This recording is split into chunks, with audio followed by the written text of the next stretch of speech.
Moving countries can be one of the most exciting and most challenging things you'll ever do. And we're here to take one big worry off your plate: your taxes.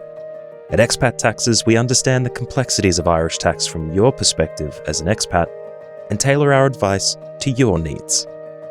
With decades of expertise, our team at Expat Taxes will help you navigate tax residency, cross-border taxation, reliefs and returns, and will work with your country's tax advisor to make sure your taxes are sorted.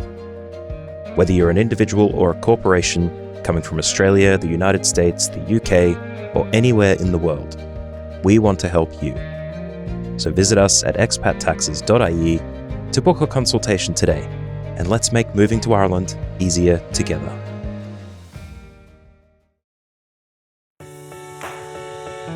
Welcome to Tax Bites for Expats, the top tax tips you want to know as an expat. The podcast is here to help answer the common queries and concerns expats have when moving to or from Ireland. Complex taxes explained simply. We'll focus on the Irish and international tax issues to be aware of to ensure you save time, money, and stress. Hi, my name is Stephanie Wickham from expattaxes.ie. You're listening to the Tax Bites for Expats podcast, the show that explains the do's and don'ts of income taxes for people who are moving to or from Ireland. Morning everyone, thanks for joining us today. It's another lovely day in Southeast Ireland, so we're inside recording a podcast, but I'm delighted that we have Alex Willson joining us today. Alex Willson runs the Irish business of Currencies Direct. And before I introduce Alex properly, just a bit about Currencies Direct. Established since 1996, they're a foreign exchange broker, or also called an international payment specialist. And I'm going to get Alex to explain what that means to us, but a bit about Alex too. He's worked in foreign exchange for 12 years. He's based in Dublin, where he's lived for the last 6 years, and he's very well placed to tell us a little bit about foreign exchange and the do's and don'ts if you're moving to or potentially from Ireland. Thanks so much for joining us, Alex. It's really nice to have you on this episode. Thanks, Stephanie. It's a pleasure to be here. Maybe not inside, because similarly to you, I suppose in Dublin it's very sunny today. All the same. So I suppose in terms of Currencies Direct, if we talk about what we do in layman's terms, basically, if you need to move one currency into another, we are there to help. I mean, people like over the years will always use the bank. It's great to see there are players such as companies people will be aware of, like Revolut. So the market's starting to change a lot, and people are realising that there are other solutions outside of the bank, and obviously there are huge sums to be saved. I suppose that's a new thing, isn't it? Like historically, I suppose if people were moving to Ireland or to any country, they would have dealt directly with their existing bank, I would imagine, to move currency. And there's just been such a change in that market in recent years. Yeah, 100%. Because I think if you look at it and how the world's developed as well, most people only know about foreign exchange, let's say when you're going on holiday, and let's say you're just converting a bit of cash. Obviously now as the world's getting smaller, even the fact that I'm in Ireland, lots of different people obviously are moving all across the world. So foreign exchange is becoming more of a talking point. And if you look at many different industries, because of technology, new players are coming to the market and really kind of upgrading the service levels and as well saving people lots of money. I think as well there's a shift, isn't there, in terms of that trust piece. It's just funny when you mentioned there, people moving. I remember not too well, but I do remember the days of traveller's checks. Do you remember when you used to go on holiday? And I remember my mum would go to the bank or to the travel agent, and she'd come back with these traveller's checks. And this was a safe way to bring money with you on holiday. This must predate Euro, obviously, because we'd be going to somewhere like Spain, maybe. But there was an element, I suppose, of trust, or there was something physically in your hand. I see, and I'm sure you see it a lot more, people now, there's a lot more confidence in these online platforms.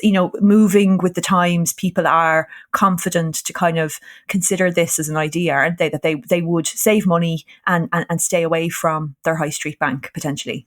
Yeah, I think 100%. I mean, that's a key issue in terms of security. Again, you're talking about people's money, and have worked really, really hard to get that money. So, and also, if you talk, like I said, our company's been going since 1996, but not just our industry. Lots of different industries. They weren't very regulated. There were companies going bust and taking people's money, and they said that's not just foreign exchange; that's everywhere. So of course, it's all great in saying you're going to make a bit of a saving if you're going to lose your money. But again, in the last decade, industry is a lot more heavily regulated. So as long as you do your research on a company, you should be safe. So yeah, I think security was one of the big reasons why people didn't make the jump to use a non-bank provider. So tell us about the services that Currencies Direct offer, Alex, because obviously you're very well placed to understand what you guys do, and I suppose who it's suitable for and why they would want to use the service. Okay, so I suppose firstly, why would someone use a company like ours or a broker? So the first thing would be a much better rate than the bank. So typically, let's say 1 to 3%. So if we go back to the example I was mentioning earlier about holiday cash, usually they try and talk about no commission, no fees, no charges. Now that's all well, but for small amounts that does make a difference. But if you're moving a large amount, let's say you're moving over 100,000 sterling or $100,000, the most important thing is the exchange rate, and people don't realise. So again, if you're moving $100,000 and we can save you 3% compared to your American bank, that's 3,000 that's another 3,000 euro that could be in your pocket for a very simple procedure. So yeah, that's the first thing, is a much better rate. So the second thing I think, and this is where we're well placed, and as I said, I mentioned Revolut earlier. Again, Revolut offer good rates, but the one thing that people overlook is timing. I mean, if you look in the services that you offer, Stephanie, and people's in terms of advice on tax, I'm sure you'll agree that it's always best to speak to you early and get things in place. Or often, I think people could move to Ireland and then they're in a position where they can't go back. So timing is very, very important. Obviously, if someone speaks to us today, they'll get a very good rate. But if they come to us 3 months before, they've got a lot more time to play with. So just kind of expanding on that, every client will get their own trader or their own currency expert. And again, you can speak to someone that, as I said, there are other companies like Revolut or other people, and you can't talk to people. And I think when making a big decision to do with your finances, I don't know about other people, but personally I do. I like to speak to someone and know that there's someone on the other side of the line. So definitely, yeah.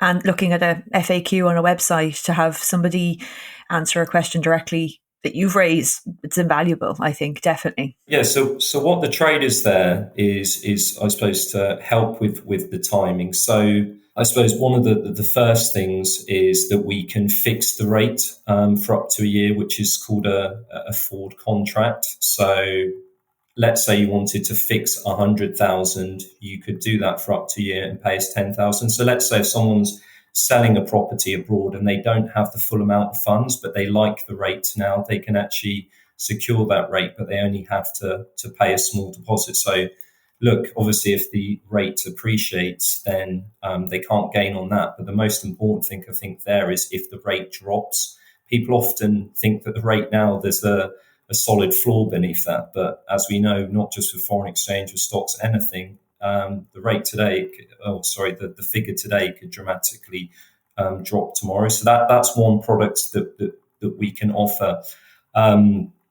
A second thing that we can offer is we can target a rate for a client. So if there's a certain rate that they want in the future, we can put an order and either hit that when it reaches that rate, or we can ring them and say, right, it's hit that rate. Would you like to go ahead with that? Because something that I've come across the years, a lot of people, and fair play to them, they're watching the rate. And My question is, are you watching it 24/7? And the answer is no. Like when you're going to Dunn's to buy your bread or whatever, you watching the rate. And then if it does hit the rate, by the time you reach the bank, it could move. So you don't only need to watch the rate, but you need to be able to act on that very, very quickly. What's really interesting about that is this all sounds quite accessible. Like to me, that some of what you're describing from a finance perspective sounds like things that would go on in finance houses, and you have visions of people on kind of trading floors able to do this. This is really giving people who have access to a phone the ability to optimize their foreign exchange. Like that's the way you're describing it. It's very accessible, isn't it, for somebody? Yeah, 100%. I mean, a lot of the products that we offer would have usually been available to companies, whereas we're offering them to to anyone really. So yeah, 100%. And even to register with ourselves, it's literally just a passport, a few details. It's not like you've got to open a big account. There's no cost, and then you have access to an expert. I mean, why wouldn't you? I mean, as I said, we just focus on foreign exchange, whereas the banks, they offer many different products. And again, it's like if you're going for an operation, would you like a specialist or a generalist? So, and again, people, money is a very, very important thing. So, certainly. So that's another thing we can. And then also as well, let's say someone comes to us and they've got a bit of time on their hands. They have 3 to 4 months. We can kind of keep them up to date on, say, what announcement or what news is being released that could have a positive or a negative impact on their currency. And people should be looking, really asking the trader what's been happening with the rates over the last 6 months. Like what's the future for, I don't know, let's say sterling euro for the next 6 months? Because ideally, if you're moving a huge sum of money, or if let's say you're buying a house, let's say in Wexford, from dollars or sterling, the price is changing all the time. So if the market moves 5%, can you afford that? Yeah, exactly. And again, people often overlook that. So I have a couple of questions, and I don't want to put you on the spot too much. If somebody is using your services and also applying for a mortgage, how does that work? So what I mean by that is, if somebody's coming to Ireland with a plan to draw a mortgage, do you find the banks would accept a forward contract in terms of if, for example, let's say they're moving a deposit to Ireland and they've locked in a rate at X amount, will the banks accept that in terms of the remainder that would be mortgaged? Or is that something that you see, or is that maybe behind the scenes because the client deals directly with the bank in terms of raising the rest of the finance? No, like unfortunately not. Like the banks would usually need to see money in their account, right? Because again, although it's a legally binding contract with Currencies Direct, what if people didn't pay? Well, I mean, that rarely happens, but no, typically when people are getting a mortgage from outside of Ireland, and just I suppose in terms of mortgages and your audience expats, the two real providers that you want to look at are Haven with AIB. So they have an option, and then also EBS are very, very good in terms of dealing with expats. But yeah, usually they would need to see a deposit in an account. I think the other thing that kind of comes to mind with some of what you described as well is, so quite a lot of our clients would potentially, well, a few things. Firstly, they would potentially be drawing income from overseas on a monthly or annual basis. So, for example, they may have an entitlement to, for example, a US Social Security pension or a UK Social Security pension, or they may be drawing a lump sum from a foreign pension at some point in the future. I mean, my thinking is, if with the cost of living crisis, with inflation running high, and with potential, I suppose, just risk in the markets, do you guys, what services do you offer to somebody who knows they're drawing an income over time on a regular basis? Is that something that you guys can help them with in terms of locking a rate in, or what does that look like? Well, yeah, 100%. Let's say you're expected to receive $5,000 every month for the next year. What you can actually do is fix the rate for a year for that full 60,000. So then, yes, you would know exactly how much you're going to to get each month. So yeah, it's not just for the bigger amounts. If you want to know exactly how much you're going to get each month for a period of time, you can do that as well. And then we do have an online platform with currencies, with multiple currency wallets. So you could even get those dollars paid directly into your Currencies Direct wallet, and then you can convert them into euro like automatically, or if you wanted them to accrue in your wallet until the rate's in a better place and convert it, you could do that as well. So yeah, 100%. That's something to talk about. But again, we're very flexible. If someone comes to us with a situation, we will look within our services and what's possible, how we can help them. Which is so helpful, because I suppose from our clients, we've got so many different types of scenarios. There needs to be an element of flexibility just because of the breadth of scenarios that we find our clients can sometimes find themselves in. Okay, so if somebody, wants to go down the route of, I suppose, availing of the services, you kind of alluded to it. What does it look like? Because I suppose if it was me, and let's say I'm coming back from Australia, I have money in my Australian bank account, the money needs to get to Ireland. Tell me what that looks like. Sure. So I suppose just to go the registration process, we can either take your details over the phone, or there's just a short registration process where you need to put in your date of birth and address. And then there's, you just need a proof of ID, typically a passport. So that's the scenario there. But let's say, and then you'll put in touch with your trade, and it'll typically be the same trader all the time, unless obviously they're on holidays. So if someone wanted to do a transaction today from Australian dollars to euro, they would speak to the trader. The trader would give them a live rate in terms of Australian dollars into euro, and they would let them know exactly how many euros they're going to get. And again, we don't charge any fees or any other commissions. So if we say you're going to receive X amount of euro, that is how much you'll receive. It's then agreed over a recorded line. We will then send you a contract note confirming what we've just spoken about, and then we will give the clients our Australian dollar account. They will then make a simple bank transfer to that account, and when you register, you have your own client reference number. So you just put that as a reference number, and then make a transfer. So we will then transfer the money straight away to an Irish bank account if you provide us with your account details in Ireland, or if you don't want to transfer it to an account in Ireland, you can leave it in your Euro wallet in Currencies Direct until you want to, or if you wanted to transfer half of it, you can, or whatever you want to do. So the whole process, typically, again, I would say an advantage, it's very, very quick. Usually max from Australia to Ireland, we're talking 48 hours, but it can often be quicker. So people do think using a broker's, it's laborious or there's more work, but it really isn't. As I said, it takes seconds to open it.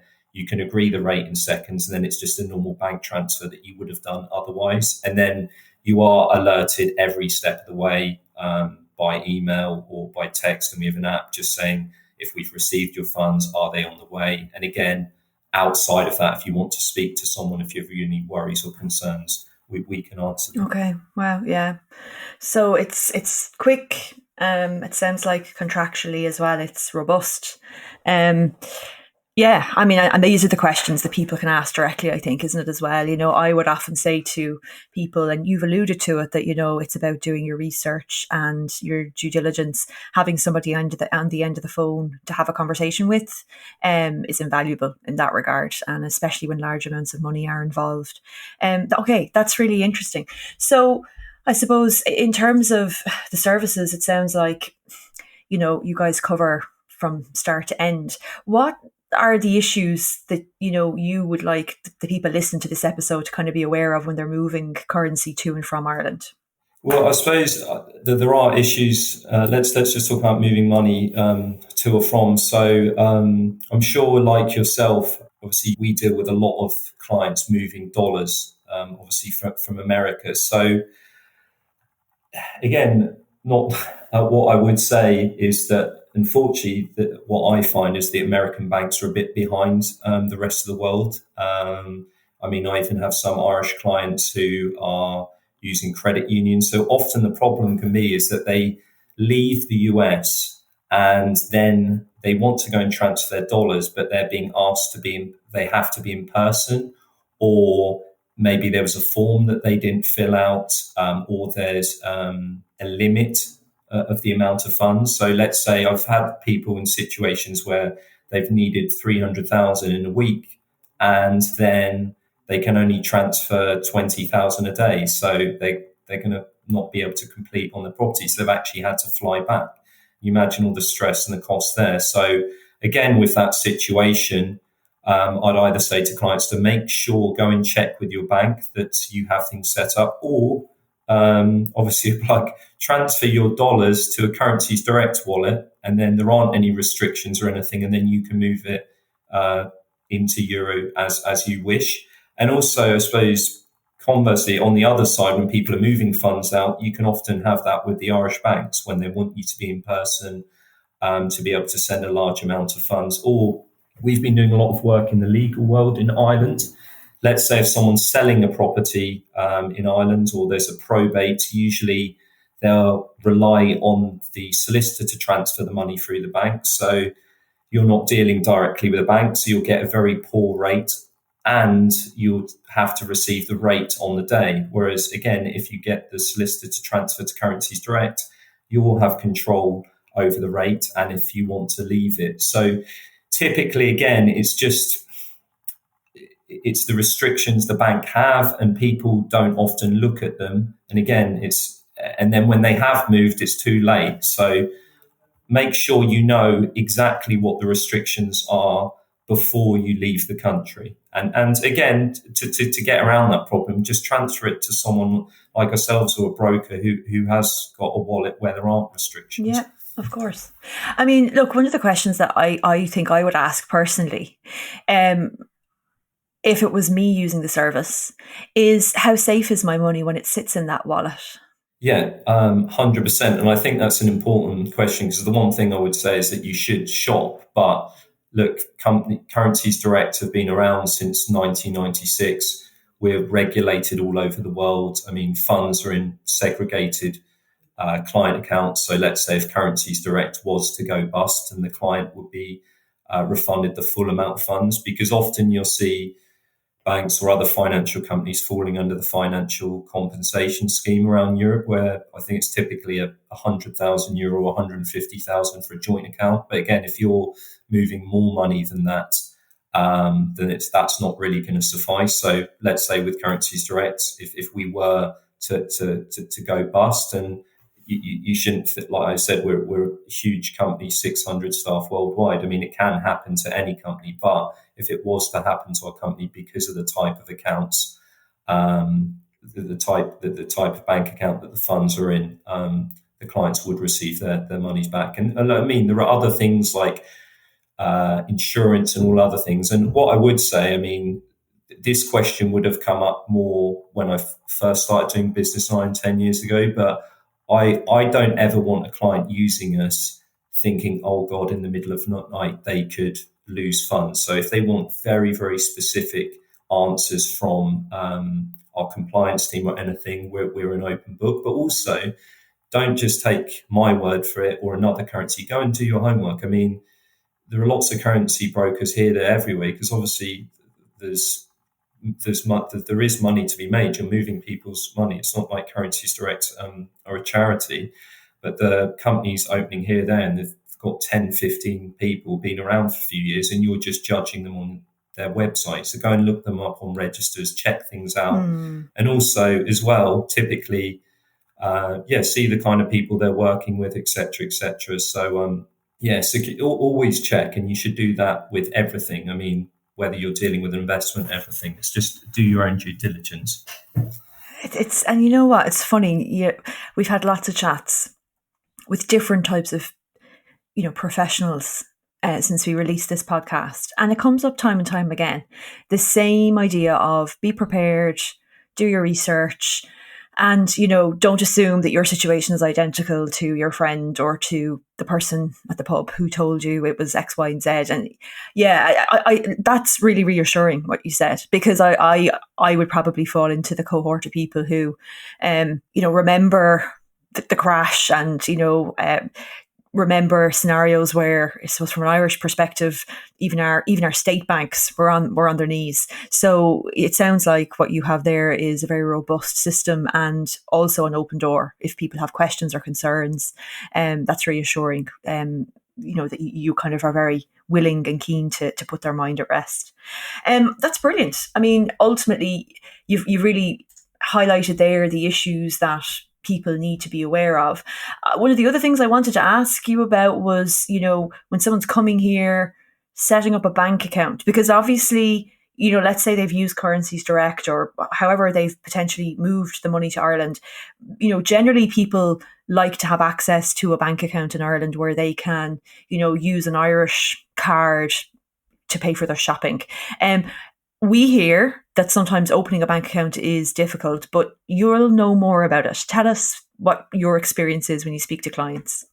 Yeah, so obviously we are a currency provider, so I'm not like an expert, but again, we deal with people internationally all the time. So, whether they want to get asked questions about banking, they want to get recommended to a solicitor, auctioneer, removal company. I mean, we come across these things all the time. And obviously this is something that I would have encountered when I come to Ireland. So I suppose typically, I think some of the banks do offer kind of expat or banking, or the idea that you can open a bank account when you're not present in Ireland, but typically that's very laborious and difficult. The only shame in the Irish marketplace is in terms of the competition. It's really reduced. As you know, obviously, look, I would have used KBC for my mortgage. Fantastic customer service and technology. They've left the market. Ulster have left. So really, you're only looking at AIB, Bank of Ireland, and permanent TSB. So out of those three, I would look at AIB or Bank of Ireland. They've got the biggest branches or network of branches. So I'd say even before you look at Bank of Ireland or AIB, go on their website and see where you've got a branch closest to you, because as we know, there are some rural parts of Ireland and it could be quite a big journey. And if you need to suddenly do something, obviously that's important. So, unfortunately, it is quite difficult. It's a kind of a chicken and egg situation. You need a proof of address. So I guess if you're coming over, like I remember when I came here, I was renting, so I had to wait till I had a utility bill. So you often need that. Or if you're staying with a friend, and you can provide address, the banks are sometimes willing to do that. It can be a bit difficult for the first few weeks. Just to plug, but if you do need a go-between before you have a bank account, again, you can use the wallets with Currencies Direct, and then we've got a card on the MasterCard network that you can pay out. I personally, over the banks, I use AIB. I've got a credit card with Bank of Ireland. AIB's technology, I would think, would be a lot better, in my opinion, and generally their staffing levels are better. But that's just my opinion. But yeah, no real tips or tricks. But yeah, you're going to need a proof of address before you can open it. Yeah, and it's just one of those other things that people, it's useful for them to be aware of. We had a TSB account when we came back. I found it slightly easier to use the online banking app on my phone with the TSB than I do. I find the AIB one not necessarily as user friendly, but pros and cons for both. It's kind of, there's so many branches closing now for all the banks that I think, the functionality and the ability to use it easily on your phone is just, it's key, because we do so much, don't we? Transfers and things like that on our phones and our computers rather than in person at a branch. Alex, this is all really useful, because I think, the key point you're raising is don't leave money on the table. That would be the key takeaway that I would take for people is, you have a lot going on, big amounts of money. sometimes life-changing amounts of money. In other words, money that's been hard got and easily spent. For example, buying a house in Ireland in a market that's quite hot, an extra 5,000, 10,000 euro gained on a good currency trade can be the difference between pipping another eager buyer to the post. So this matters, and it's great to hear that there is, I suppose, alternatives to what people might default to, which is just Revolut. And I would recommend that people take a look at your website, and if people are planning to make contact, we will drop a link into the show notes. But I'm assuming that they can have a call with somebody and learn more before they kind of have to progress beyond that. Yeah, so I suppose just for this podcast, there's a special link. So it's Currencies Direct. So CURRENCIES. I always say that because people think it's currency with a Y. So currenciesdirect.com. And if they put /expat taxes, so that will come through to the Irish team. And to say we've got lots of ex-bank staff all over the country. So we not only have national but local knowledge. So I suppose in addition to the great work that you do for your customers, Stephanie, if people need assistance or recommendations on anything else, we're happy to help them with that outside of the currency transaction as well. I would definitely say that's the case, Alex, because you are very well connected and you are always ripe for a recommendation. I find if somebody needs a non-tax, non-currency recommendation, I find you're a very well connected individual. So we are very grateful that you gave us the time today, and I'm sure our listeners will have enjoyed listening to all that. But thanks so much for joining us. And of course, your contact details will be in the show notes. And if anyone has any questions on what we discussed today, as always, they can drop us an email, info@expattaxes.ie, and we'll catch you in the next episode. Thanks for listening to Tax Bites for Expats. Please do leave a rating or review wherever you listen to your podcast. And as always, remember to take professional tax advice specific to your personal circumstances before acting or refraining from action in connection with the matters dealt with in this series. The material in this podcast is intended to give general guidance only.